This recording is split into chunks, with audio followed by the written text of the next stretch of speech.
अफगान सेना का पाकिस्तान बॉर्डर पर बड़ा हमला। पाकिस्तानी एयर स्ट्राइक के जवाब में अफगानिस्तान ने किया हमला। 50 से ज्यादा पाकिस्तानी सैनिकों की मौत की खबर।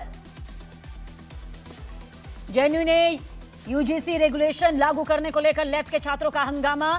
छात्रों ने जेएनयू के गेट पर लगा ताला तक तोड़ दिया। पुलिस के साथ मारपीट के भी आरोप लगे।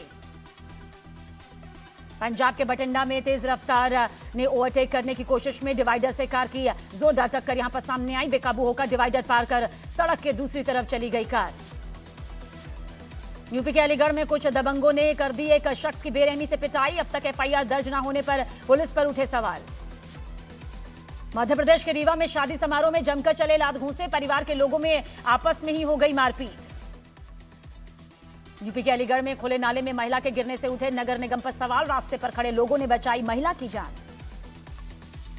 T20 वर्ल्ड कप के सुपर 8 के मुकाबले में भारत की जिम्बाब्वे पर 72 रन से शानदार जीत। सेमीफाइनल में जगह बनाने के लिए 1 मार्च को वेस्ट इंडीज के खिलाफ उतरेगी टीम इंडिया।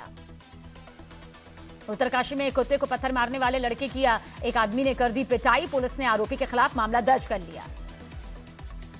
हरियाणा के फरीदाबाद में कुछ दबंगों ने सफाई कर्मचारी से मारपीट की। पुलिस ने मामला दर्ज कर शुरू की आरोपियों की तलाश। यूपी के बुलंदशहर में बिजली की हाई टेंशन लाइन की चपेट में आया एक शख्स। पास से गुजर रहे युवक ने तुरंत सीपीआर देकर बचाई जान। अमेरिका के ओमाहा में सड़क पर अचानक सीवर लाइन का ढक्कन खुलने से गिर गई 2 गाड़ियां। बाल बाल बची कार सवारों की जान। पाकिस्तान में एक 60 साल के हकीम बाबर नाम के शख्स ने 22 साल की लड़की से निकाह कर लिया। सोशल मीडिया पर लोगों ने इस निकाह पर सवाल उठाए। यूपी के बाराबंकी में जर्मनी से बारात लेकर आया दूल्हा। हिंदू रीति रिवाज से रचाई गई शादी। फ्रांस में पीएचडी के दौरान दोनों के बीच हुई थी प्रेम कहानी शुरू। केरल के त्रिशूर में एक उत्सव के दौरान हाथी के हमले से मची अफरा तफरी। हाथी ने एक युवक को अपनी सूंड से उठाकर जमीन पर फेंका।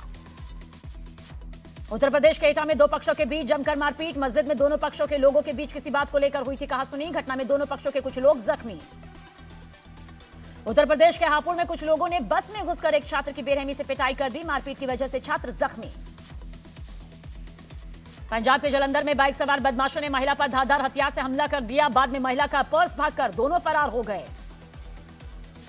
यूपी के आगरा में स्कूटी सवार लड़कों ने ट्रैफिक पुलिस के सिपाही से बदसलूकी की। बिना हेलमेट स्कूटी चला रहे थे ये दोनों लड़के। गुजरात के जूनागढ़ हाईवे पर ट्रैफिक नियमों को तोड़कर महिला ने बनाई रील। हाईवे पर कार को गलत तरीके से किया पार्क। वीडियो हुआ वायरल। लंदन में फिल्म स्टाइल में लूट। स्कूटर पर आए बदमाशों ने एक दुकान पर बोला धावा। सीसीटीवी में कैद हुई लूट की ये वारदात। गुजरात के सूरत में आगलधरा गांव में तेंदुए की दहशत। एक स्कूल के गेट के बाहर दिखाई दिया ये तेंदुआ। बच्चों की सुरक्षा को लेकर गांव वालों में डर। गुजरात के बोटाद में ऑटो ड्राइवर ने बस ड्राइवर को बेरहमी से पीटा। बीच सड़क पर हुए विवाद का वीडियो हुआ वायरल। गुजरात के आणंद में असामाजिक तत्वों का आतंक। कैटरिंग गोदाम के मालिक और कर्मचारियों पर जानलेवा हमला। मारपीट में 5 लोग हुए जख्मी। ब्राजील के उबा शहर में बाढ़ के कहर से अफरा तफरी। सड़कों पर पानी के तेज बहाव से सहम गए लोग। बाढ़ और लैंडस्लाइड से अब तक 46 लोगों की मौत। 20 से ज्यादा अब भी लापता। उत्तराखंड के हरिद्वार में लड़की ने फांसी लगाकर आत्महत्या कर ली। 3 साल से एक लड़के के साथ लिव इन में रह रही थी लड़की। यूपी के रहने वाले हैं दोनों लड़के लड़की। अभी मुक्तेश्वरानंद सरस्वती को जेल होगी या बेल, ये बड़ा सवाल है। लेकिन इस मामले में अब अभी मुक्तेश्वरानंद सरस्वती की जमानत याचिका पर आज इलाहाबाद हाई कोर्ट में सुनवाई होगी। अभी मुक्तेश्वरानंद सरस्वती पर बटुकों के यौन शोषण का आरोप लगा है। देखिए उनकी मेडिकल रिपोर्ट भी सामने आ चुकी है और मेडिकल जांच में बटुकों के साथ यौन उत्पीड़न की पुष्टि हो चुकी है। अब इसके बाद सबकी नजरें इलाहाबाद हाई कोर्ट पर आकर टिक गई है, जहां आज अभी मुक्तेश्वरानंद सरस्वती की जमानत याचिका पर सुनवाई होने वाली है। देखिए इस बीच स्वामी अभी मुक्तेश्वरानंद की मुश्किलें यकीनन बढ़ गई है। मेडिकल रिपोर्ट में बच्चों के साथ यौन शोषण की पुष्टि हुई है, जिसके बाद न्यूज़ 18 इंडिया से एक्सक्लूसिव बातचीत में उन्होंने मेडिकल रिपोर्ट पर ही सवाल उठाए। इस दौरान उन्होंने नार्को टेस्ट को लेकर सहमति जताई। इसके साथ ही यौन शोषण मामले में दूसरे आरोपी मुकुंदानंद का भी बयान सामने आया। उन्होंने भी मेडिकल रिपोर्ट पर सवाल उठाते हुए न्यायालय सच का फैसला करेगा ये कहा। नार्को टेस्ट होना चाहिए। अब क्या क्या होता है, जो जो होता होगा सच्चाई जानने के लिए। हम तो कहते हैं कि सच्चाई जानने के लिए जो जो तरीके हों सब लगा दिए जाएं, क्योंकि सच्चाई सामने आनी जरूरी है। एक अंतिम सवाल इतना बड़ा आरोप, झूठा आरोप लगा करके इतना बड़ा कोलाहल देश में पैदा कर देने वाले को कड़ी सजा होनी चाहिए, ये हमारा कहना है। अब बटुक भी बाकायदा सामने कैमरे पे आकर के बातें सामने कह रहे हैं। बात यह है कि चैनल ने ये शपथ पत्र नहीं उद्घोषित किया है कि ये वही बटुक हैं। गमछा बांध के कोई भी बैठ जाए, कुछ भी बोल दे, एक बात। दूसरी बात यह है, इसमें जो सबसे महत्वपूर्ण बात है वो ये है कि पॉक्सो एक्ट कहता है कि किसी भी दशा में जो पीड़ित है उसकी आइडेंटिटी डिस्क्लोज नहीं करिए।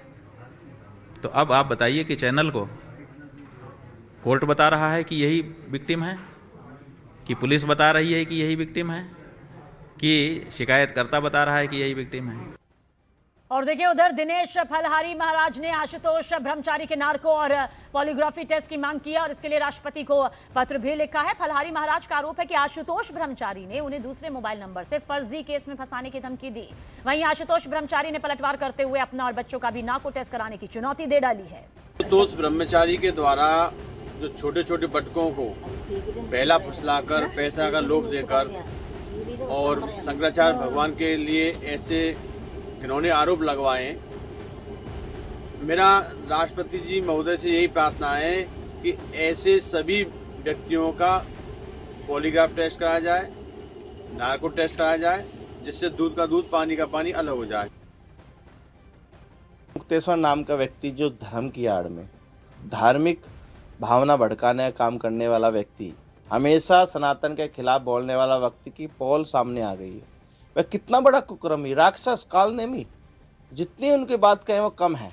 और उनके शिष्य मुकुंदन जो भारतीय भी नहीं है, जिसको पता नहीं किस देश से उठा के इन्होंने यहाँ पे पाला है और उसको सिखाया गया है, वही असली इसमें लिप्त है।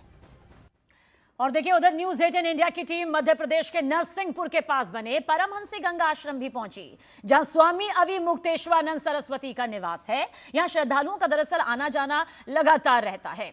स्वामी अविमुक्तेश्वरानंद पर लगे आरोपों को स्थानीय लोग बेबुनियाद बता रहे हैं। मौजूद हूँ नरसिंहपुर के परमहंसी गंगा आश्रम में। यहाँ पर शंकराचार्य अविमुक्तेश्वरानंद सरस्वती महाराज का निवास बना हुआ है। आश्रम यह कोई साधारण आश्रम नहीं है, क्योंकि यहाँ पर ब्रह्मलीन जगतगुरु शंकराचार्य स्वामी सरस्वती स्वरूपानंद जी महाराज का निवास हुआ करता था, जो कि अब शंकराचार्य अविमुक्तेश्वरानंद महाराज जी का निवास बना हुआ है। आप देख सकते हैं बड़े साधारण ही तरीके से यहाँ पर यह पूरा इलाका है। आप देख सकते हैं यहाँ पर बड़े शांत साधारण वातावरण में यह पूरा इलाका बना हुआ है और महाराज जी का ये कक्ष है। जब भी वहां पर वो प्रवास पर आते हैं तो इसी आश्रम में और इसी जो कक्ष है, इसी कक्ष में वह विश्राम करते हैं। आप देख सकते हैं एक बड़े साधारण तरीके से जो एक बेड आपको नजर आ रहा है, और हम पूरे इस आश्रम में आपको तस्वीरें दिखा रहे हैं। महाराज जी के कक्ष की यह पूरी तस्वीर है और ये तीसरी फ्लोर पर यह आश्रम बना हुआ है।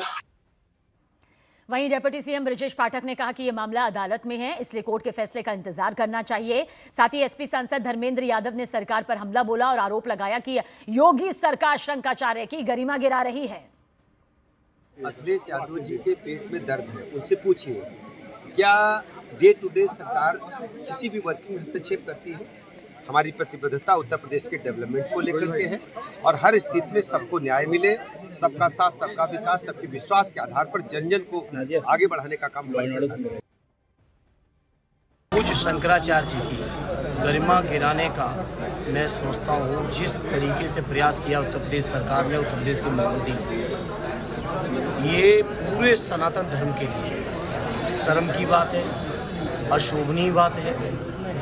और मैं समझता हूँ सनातन को मानने वाला हर व्यक्ति शंकराचार्य का जो स्थान है, जो सम्मान है, जो मान है, जो मर्यादा है, उसका हनन जो कोई भी करेगा उसको सबक सिखाएगा।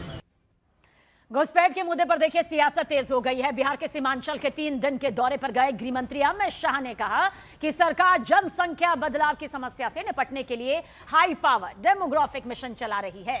गृह मंत्री अमित शाह ने इसे देश की सुरक्षा के लिए गंभीर बताया। उधर तेजस्वी यादव ने जोरदार हमला करते हुए कहा कि बिहार में 21 साल से एनडीए की सरकार रही है। अगर घुसपैठ इतनी बड़ी समस्या है तो इसे रोकने की जिम्मेदारी भी उन्हीं की थी। दोनों नेताओं के बयान के बाद घुसपैठ का मुद्दा एक बार फिर राजनीतिक टकराव का केंद्र बन गया है।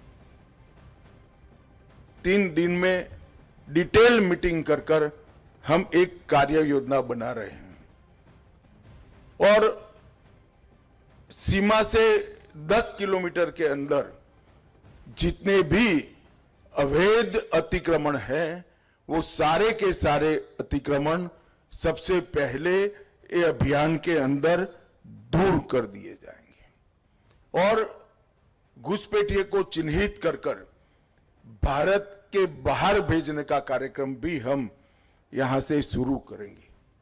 सीमांचल में केंद्रीय गृह मंत्री अमित शाह ने घुसपैठ पर बड़ा ऐलान किया और पावर डेमोग्राफिक कमीशन बनाने का ऐलान किया। आइए अब आपको इस कमीशन के बारे में पूरी डिटेल देते हैं। दरअसल कमीशन के जरिए उन इलाकों का डेटा और ग्राउंड रियलिटी समझने की कोशिश होगी जहां जनसांख्यिकीय बदलाव बहुत तेजी से हो रहा है। यह कमीशन देश में हो रहे इन डेमोग्राफिक शिफ्ट्स का विस्तार से अध्ययन करेगा। सिर्फ अध्ययन ही नहीं बल्कि इस बदलाव के समाधान क्या हो सकते हैं उसके सुझाव भी यहां पर देगा। कमेटी का मुख्य फोकस उन राज्यों पर रहेगा जहां जनसंख्या संरचना में पिछले कुछ वक्त से बड़ी और तेजी यहां पर हुई या फिर गड़बड़ियां दर्ज की गई हैं। इनमें खासतौर पर पश्चिम बंगाल, झारखंड और बिहार शामिल हैं। ये दरअसल वही राज्य हैं जहां पॉपुलेशन पैटर्न में बदलाव को लेकर राजनीतिक बहस भी चलती रही है। घुसपैठ पर गृह मंत्री अमित शाह के बयान के बाद सियासत और ज्यादा तेज हो गई है। तेजस्वी यादव ने घुसपैठ को लेकर एनडीए सरकार को जिम्मेदार बताया और कहा कि 21 सालों से तो बिहार में एनडीए सत्ता में है। तेजस्वी के बयान पर केंद्रीय मंत्री गिरिराज सिंह का पलटवार सामने आया और कहा कि 1971 के बाद कांग्रेस और लालू यादव के जरिए बांग्लादेशी मुसलमानों की जिन बस्तियों को बसाने में मदद की गई उनकी पहचान की जाएगी। में इलेक्शन कमीशन ने अपने एफिडेविट में ये स्पष्ट बता दिया है कि बिहार में कोई भी घुसपैठिया नहीं है। ये तो इलेक्शन कमीशन ने बताया है। और अगर घुसपैठिया अगर आया भी है तो आप गृह मंत्री आपकी बिहार में 21 साल से सरकार चल रही है। आपका देश में तो अगर आया भी है तो ये आपकी जिम्मेदारी थी जो आपने ठीक से नहीं निभाई। घुसपैठिए हैं इसकी तो चिन्हित की जाएगी। 71 के बाद कांग्रेस और लालू यादव ने बांग्लादेशी मुसलमानों को बसाने का काम किया है, उसे चिन्हित किया जाएगा। बंगाल में रह रहे घुसपैठिए को, रोहिंग्या और बांग्लादेशियों को चिन्हित किया जाएगा। और देखिए वही समाजवादी पार्टी के प्रवक्ता फराज किदवई ने कहा कि बीजेपी ने घुसपैठियों को पॉलिटिकल टूरिस्ट बना दिया है। कभी दिल्ली चुनाव में, कभी झारखंड तो कभी बिहार में यही मुद्दा उठाया जाता है। वहीं उत्तराखंड के सीएम पुष्कर सिंह धामी ने कहा कि कांग्रेस ने तुष्टीकरण कर राज्यों की डेमोग्राफी के साथ खिलवाड़ किया। घुसपैठियों का जो मुद्दा है भारतीय जनता पार्टी वो आए दिन लाया करती है और आज की तारीख में भारतीय जनता पार्टी ने घुसपैठियों को एक पॉलिटिकल टूरिस्ट बना दिया है। जब दिल्ली में इलेक्शन होंगे तो घुसपैठिए जो हैं दिल्ली चले जाएंगे, उसके बाद में जब झारखंड में इलेक्शन होंगे तो घुसपैठिए झारखंड में चले जाएंगे, झारखंड से भी बिहार ट्रांसफर कर दिए जाएंगे और अब घुसपैठिए जो हैं वो बंगाल ट्रांसफर किए जा रहे हैं। भारतीय जनता पार्टी की सरकार पिछले 11 सालों से क्या पकौड़े तल रही है या नाली से गैस निकाल रही है कि घुसपैठिए जो हैं वो जा ही नहीं पा रहे हैं। मैं तो बोल रहा हूं कि एक व्हाइट पेपर लाया जाए और इस देश की जनता को बताया जाए कि आज की तारीख में देश में कितने घुसपैठिए हैं और उनको निकालने के लिए सरकार ने क्या काम किया। और इनके कार्यकाल में राज्य की डेमोग्राफी खराब हुई है। आज ऐसे ऐसे स्थानों पर इनको बसाने का काम हुआ है जहां कहीं इनका नामो निशान नहीं होता था।